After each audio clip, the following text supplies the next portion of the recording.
السلام علیکم ورحمۃ اللہ وبرکاتہ۔ وعلیکم السلام ورحمۃ پارہ نمبر 20، سورۃ القصص، آیت نمبر 16، آیت نمبر 16۔ اعوذ باللہ من الشیطان الرجیم اعوذ باللہ من الشیطان الرجیم۔ قال رب قال رب انی ظلمت انی ظلمت نفسی نفسی فاغفر لی فاغفر لی فغفر له فغفر له انه هو الغفور الرحیم إنه هو الغفور الرحيم۔ قال رب قال رب بما انعمت بما أنعمت علي علي فلن أكون فلن أكون ظهيرا للمجرمين ظهيرا للمجرمين۔ فأصبح في المدينة فأصبح في المدينة خائفا يترقب خائفا يترقب فإذا الذي استنصره فإذا الذي استنصره بالأمس بالأمس يستصرخه يستصرخه قال له موسى قال له موسى إنك إنك لغوي مبين لغوي مبين۔ أعوذ بالله من الشيطان الرجيم قال رب إني ظلمت نفسي فاغفر لي فغفر له إنه هو الغفور الرحيم قال رب بما أنعمت علي فلن أكون ظهيرا للمجرمين فأصبح في المدينة خائفا يترقب فإذا الذي استنصره بالأمس يستصرخه قال له موسى إنك لغوي مبين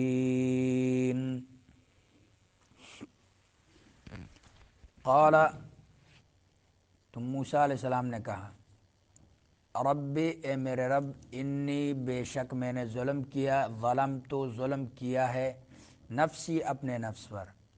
فاغفر لہذا تو بخش دے لی مجھے فغفر تو اس اللہ نے بخش دیا لہ اسے انہ بلا شبہ وہی ہے الغفور بہت بخشنے والا الرحیم نہایت رحم کرنے والا قال اس موسیٰ علیہ السلام نے کہا رب اے میرے رب بما بسبب اس کے کہ انعمت تو نے انعام کیا علیہ مجھ پر فلن لہذا ہرگز نہیں اکونا میں بنوں گا ظہیراً مددگار للمجرمین مجرموں کا فاصبح پھر اس موسیٰ علیہ السلام نے صبح کی موسیٰ علیہ السلام نے صبح کی فی المدینتی شہر میں خائفا یترقب ڈرتے ڈرتے یترقب انتظار کرتے ہوئے فیضا تو ناگہاں الذی وہ شخص جس نے استنصرہ اس سے مدد مانگی تھی بالامس کل یستصرخہ وہی آج پھر فریاد کر رہا تھا اس سے قال کہا لہو اس سے موسیٰ علیہ السلام نے انکا بلا شبہ تو لغوی البتہ گمراہ ہے مبین ظاہر قال رب انی ظلمت نفسی ایک قانون ہے کہ سیئات حسنات الابرار حسنات الفجار سیئات الابرار حسنات الفجار سیئات الابرار عام لوگوں کی نیکیاں اور جو اللہ کے ولی ہوتے ہیں، بڑے لوگ ہوتے ہیں، انبیاء ہوتے ہیں، صالح لوگ ہوتے ہیں، عام لوگوں کی نیکیاں اور نیکیاں ان کے لیے برائیاں ہوتی ہیں۔ ہم نماز پڑھتے ہیں، اگر کوئی صحابی ہماری نماز کو دیکھتا تو ہماری نماز ان کے سامنے کیا ہوتی؟ برائی نظر آتی کہ یہ تو برائی کر رہا ہے، یہ کیسی نماز پڑھ رہا ہے، کیونکہ ان کے درجات بہت بلند ہوتے ہیں۔ نماز میں ہم حرکتیں کرتے ہیں، مثال کے طور پہ نیکی کر رہے ہیں، لیکن یہ نیکی ان کے ہاں کیا ہے؟ برائی ہے، کیونکہ ان کا درجہ بہت بلند ہے۔ تو موسیٰ علیہ السلام چونکہ نبی تھے، جان بوجھ کر قتل نہیں کیا تھا، تو پیغمبروں کی شان بڑی ہوتی ہے، ان کے شان کے لحاظ سے یہ بے احتیاطی جو ہوتی یہ بھی مناسب نہ تھی۔ موسیٰ علیہ السلام نے بے احتیاطی کی تھی، اس لیے موسیٰ علیہ السلام اسے گناہ سمجھا اور اللہ تعالیٰ سے مغفرت کی طلبگار ہوئے۔ اللہ نے ان کی مغفرت فرما دی، مگر موسیٰ علیہ السلام اس کے بعد بھی نادم رہے۔ اور قیامت کے دن جب لوگ ان کے پاس جائیں گے کہ اللہ تعالیٰ کے ہاں ہماری شفاعت کیجیے، تو اپنی ندامت کا اظہار ان الفاظ میں کرے گا کہ انی قتلت نفسا لم اومر بقتلہا، کہ میں نے ایک شخص قتل کر دیا جس کے قتل کا مجھے حکم نہیں دیا گیا تھا۔ تو وہاں شفاعت کے لیے موسیٰ علیہ السلام یہ عذر لوگوں کے سامنے رکھیں گے کہ میں یہاں سے پھر بائبل میں موسیٰ علیہ السلام کے بارے میں لکھا ہے کہ موسیٰ علیہ السلام جو ہے اس نے یہ جو قتل کیا تھا یہ عمدن قصدن قتل کیا تھا، اور بائبل جو ہے موسیٰ علیہ السلام کو مجرم ٹھہراتی ہے۔ اس کی روایت میں ہے کہ مصری اور اسرائیلی لڑتے دیکھ کر موسیٰ علیہ السلام نے ادھر ادھر نگاہ کی، اور جب دیکھا کہ وہاں کوئی دوسرا آدمی نہیں ہے تو اس نے مصری کو جان سے مارا اور اسے ریت میں چھپا دیا۔ یہ خروج میں لکھا ہے، باب 2 اور 12 نمبر آیت ہے۔ تو یہ یہودیوں کی ان تحریفات میں سے ہے کہ جس کے بارے میں اللہ تعالیٰ نے فرمایا کہ یہ کتاب میں تحریفات کرتے تھے۔ موسیٰ علیہ السلام نے قرآن نے وضاحت کر دی، اس تحریف کو بھی واضح کر دیا، کیونکہ ہماری کتاب ان کتابوں پر کیا ہے؟ مہیمن ہے، نگہبان ہے، ان کی نگہبانی کرتا ہے۔ تو اللہ تعالیٰ نے یہ واضح کر دیا ہے کہ موسیٰ علیہ السلام نے وہ قتل جان بوجھ کے نہیں کیا تھا۔ جب موسیٰ علیہ السلام نے فغفر لی میں 2 معنی ہیں کہ مجھے بخش دے، بخشش کی درخواست کے ساتھ ساتھ پردہ ڈالنے کی معنی بھی اس میں ہے۔ مغفر اصل میں عربی زبان میں اس خود کو کہتے ہیں جو جنگ کے حالت میں سر میں پہنائی جاتی ہے، سر کو ڈانپنے کے لیے پہنائی جاتی ہے۔ تو گویا موسیٰ علیہ السلام ایک تو بخشش مانگ رہے، دوسرا پردہ ڈالنے کی بھی اللہ تعالیٰ سے کہہ رہے ہیں کہ میرے اس جرم پر جو مجھ سے ہوا ہے، یہ گناہ سرزد ہوا ہے، تو اس پر پردہ ڈال دیں دونوں۔ تو اللہ تعالیٰ نے معاف فرما دیا اور واقعہ پر پردہ بھی ڈال دیا۔ اگلے دن جب دیکھا کہ پھر موسیٰ علیہ السلام نے کہا کہ رب بما انعمت علیہ، اے میرے رب تو نے جو مجھ پر انعام کیا، کہ مجھے ہر قسم کی نعمت سے نوازا اور میرے فعل پر پردہ ڈال دیا، اس وجہ سے میں تجھ سے عہد کرتا ہوں کہ آئندہ کبھی مجرموں کا مددگار نہیں بنوں گا۔ یہاں ممکن ہے کہ موسیٰ علیہ السلام کہ مجرم سے مراد کون ہو؟ اسرائیلی ہو، جس کی انہوں نے مدد کی تھی، کیونکہ وہ جرم کا سبب بنا تھا، وہ اسرائیلی۔ اور یہ بھی ممکن ہے کہ موسیٰ علیہ السلام مجرمین سے مراد فرعون اور اس کی قوم کے لوگ مراد لیے ہوں، کیونکہ اللہ تعالیٰ کے نافرمان اور مجرم تھے وہ، اور ان کے اللہ تعالیٰ کے حضور عہد کرنے کا مطلب یہ ہو کہ تو نے جو مجھے نعمت و عزت و راحت و قوت عطا فرمائی، اس کا شکریہ یہ ہے کہ اس سے ان مجرموں کی حمایت و اعانت میں صرف نہ کروں، بلکہ ان سے اپنا تعلق منقطع کر لوں اور اس ظالم حکومت کا پرزہ نہ بنوں۔ ابن جریر اور بہت سارے دوسرے مفسرین نے موسیٰ علیہ السلام کے اس عہد کا یہی مطلب لیا ہے، اور حافظ ابن کثیر نے بھی اس کے مطابق تفسیر فرمائی۔ تو اس آیت سے یہ بھی پتہ چلتا ہے کہ ظالم حکمرانوں کا ساتھ دینے اور ان کا تعاون کرنے کی ممانعت بھی ثابت ہوتی ہے۔ ظالم حکمرانوں کا ساتھ دینا، یہاں یاد رکھیے کہ کبھی کبھار ایسے ہوتا ہے کہ دو شر ہوتے ہیں، دو شر ہوتے ہیں، ایک شر جو ہے وہ کم ہے، دوسرا شر تھوڑا سا زیادہ ہے۔ مثال کے طور پہ اب الیکشنوں میں ووٹ کے لیے، الیکشنوں کے لیے ایک اہل حدیث کھڑا ہوا ہے اور دوسرا جو ہے غیر اہل حدیث ہے۔ آپ دل میں چاہتے ہیں اور دعا یہ کرتے ہیں کہ یہ اہل حدیث جیت جائے۔ اب دونوں یہ کام تو صحیح نہیں ہے، الیکشن میں ووٹ حصہ لینا، علماء اس کے بارے میں یہ کہتے ہیں کہ یہ تو ٹھیک نہیں ہے، لیکن آپ کی رجحان کس طرف ہے کہ جو اہل حدیث ہو وہ جیت جائے؟ کیا ہوگا اس سے؟ ہمارے دین کو فائدہ ہوگا، مساجد آباد ہوں گی اور مساجد ہم بنا سکیں گے، دین کا کام کر سکیں گے۔ اور ایسے ہوا ہے کئی جگہوں میں جو اہل حدیث ساتھیوں نے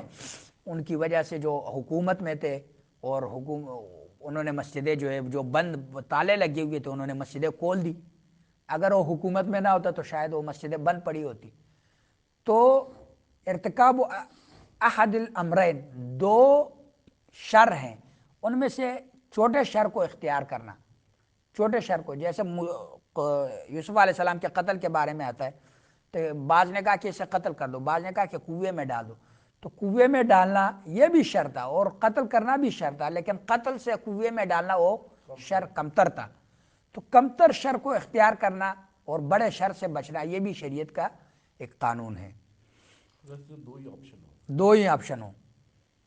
قال رب بما انعمت علی فلن اکون ظہیرا للمجرمین فاصبح فی المدینہ خائفا یترقب۔ اب غرض اس نے شہر میں ڈرتے ہوئے صبح کی، موسیٰ علیہ السلام صبح کی تو ڈر رہے تھے، چونکہ طبی ڈر جو ہے نبیوں پر بھی آتی، انتظار کرتا تھا۔ یترقب اصل میں رقبتن کہتے ہیں گردن کو، یترقب گردن دائیں بائیں پھیرنا، دائیں بائیں گردن پھیر رہا تھا کہ اب کیا ہوگا، کیسے ہوگا میرے ساتھ یہ۔ تو اچانک وہی شخص جس نے کل اس سے مدد مانگی تھی، وہی بنی اسرائیلی جس نے کل مدد مانگی تھی، آج پھر چیخ کر موسیٰ علیہ السلام کو مدد کے لیے مانگ رہا ہے کہ یہ آدمی میرے ساتھ ظلم کر رہا ہے، تو اس سے فریاد کر رہا تھا۔ موسیٰ علیہ السلام نے اس سے کہا کہ یقیناً تو ضرور کھلا گمراہ ہے۔ موسیٰ علیہ السلام نے اسے تیور چڑھائی اور اسے کہا کہ تو ضرور گمراہ ہے، کل بھی یعنی کہ تیری وجہ سے مجھ سے ایک قتل سرزد ہوا ہے، قتل ہوا ہے، آج پھر لڑ رہا ہے اور مجھے بلا رہا ہے تو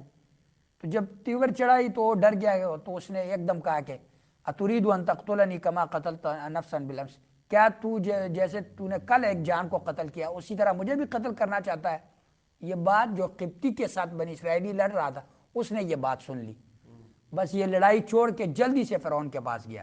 فرعون کو کہا کہ کل جو قتل ہوا ہے وہ موسیٰ نے کیا، موسیٰ علیہ السلام نے کیا۔ تو فرعون شدید غضبناک ہوئے اور اپنی مجلس بلائی جو وزیروں کی تھی کہ بھئی اب موسیٰ علیہ السلام کا قتل کے بغیر کوئی حل نہیں ہے۔ موسیٰ علیہ السلام کی زندگی نبی پاک صلی اللہ علیہ وسلم سے بہت زیادہ مشابہت آتی ہیں۔ یہ اللہ تعالیٰ ہمارے نبی محمد صلی اللہ علیہ وسلم کو سمجھا رہے ہیں کہ آپ کے خلاف بھی ایسے میٹنگ ہوگی اور آپ کے قتل کی سازشیں ہوں گی، پھر کیا ہوگا، آپ ہجرت کریں گے، ہجرت کریں گے۔ تو اللہ تعالیٰ یہ آہستہ آہستہ اپنے نبی کو سمجھا رہے ہیں، تو یہ واقعہ سنا کر نبی محمد صلی اللہ علیہ وسلم کو سمجھا رہے ہیں۔ سیرت نگاروں نے لکھا ہے کہ جب علی رضی اللہ عنہ کو بستر پہ سلایا آپ صلی اللہ علیہ وسلم نے، تو آپ صلی اللہ علیہ وسلم غار ثور میں گئے، تو ابو جہل اور اس کے ساتھی جو ہیں وہ دیوار کے پس پشت کھڑے تھے اور کہہ رہے تھے کہ دیکھو ہمارے ساتھ محمد وعدے کرتا تھا کہ جنت میں یہ زقوم کھلایا جائے گا، اور آج جو ہے اس کے قتل کا دن آخری دن ہے، آج ہم اس کو قتل کریں گے۔ انتظار میں کھڑے تھے۔ روایات میں آتا ہے کہ جب آپ صلی اللہ علیہ وسلم نکل رہے تھے تو وَجَعَلْنَا مِن بَيْنِ أَيْدِيهِمْ سَدًّا وَمِن خَلْفِهِمْ سَدًّا، ہم نے ان کے آگے اور پیچھے دیواریں بنا رکھی۔ اس آیت کے ماتحت مفسرین نے نقل کیا کہ آپ صلی اللہ علیہ وسلم نے مٹی اٹھائی اور جتنے کافر کھڑے تھے سب کے سروں پہ ایسے سے مٹی ڈال دی، اور آپ صلی اللہ علیہ وسلم ان کے درمیان سے نکل گئے غار ثور میں۔ تو انہوں نے ایک دوسرے سے کہا کہ بھئی یہ کیا بات ہے، نکل نہیں رہا۔ وہاں بستر پہ جا کے دیکھا علی رضی اللہ عنہ ہوا، اس کو مارا پیٹا، کدھر ہے آپ کے ساتھی، مجھے پتہ نہیں۔ تو کہا کہ بھئی دیکھتے کیا ہو، اپنے سروں پہ ہاتھ مارو، اپنے سروں پہ ہاتھ پھیرا، دیکھتے مٹی ڈال کے وہ نکل گیا ہے، آپ صلی اللہ علیہ وسلم ہمارے سروں پہ مٹی ڈال کے نکل گیا ہے۔ تو مقصد یہ کہ اللہ تعالیٰ جب، اور نبیوں کو بہت زیادہ مضبوط یقین ہوتا ہے اللہ کے وعدوں پر، تو اللہ تعالیٰ نے جو وعدہ کیا تھا آپ صلی اللہ علیہ وسلم غار ثور میں، جب ابو بکر صدیق رضی اللہ عنہ نے کہا کہ اگر پیچھے نیچے اپنے ٹانگوں کی طرف، پاؤں کی طرف دیکھیں گے ہمیں دیکھ لیں گے، آپ نے فرمایا کہ لا تحزن ما ظنک باثنین اللہ ثالثہما، تمہیں ان دونوں کے بارے میں کیا گمان ہے جن کا تیسرا اللہ ہے. لا تحزن ان اللہ معنا، غم نہ کر اللہ ہمارے ساتھ ہے. سبحانک.